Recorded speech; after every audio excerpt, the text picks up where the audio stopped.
কথায় আছে, মিথ্যে কখনো লুকায় না, কোনো না কোনো একদিন ঠিক বেরিয়ে আসে। আমার সাথেও ঠিক এমনই এক ঘটনা ঘটেছিল। আমি তখন খুব ছোট, ক্লাস 3-তে পড়ি।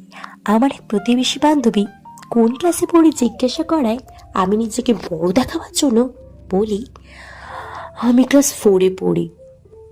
কিন্তু সমস্যা বাদে তারপরেই, কারণ অ্যাডমিশন টেস্টের পর 5-এ কোন স্কুলে ভর্তি হয়েছি জিজ্ঞাসা করাতে আমি কোনো উত্তরই দিতে পারি না।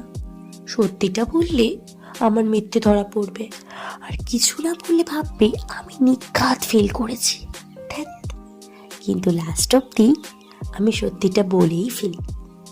এর থেকে আমি এই শিখেছিলাম, মিথ্যে দিয়ে আরেক মিথ্যেকে কখনো ঢাকা যায় না, আর মিথ্যে কথা কখনো বলতে নেই। নেভার টেল এ লাই। ছোটবেলায় তোমরাও কি কখনো এমন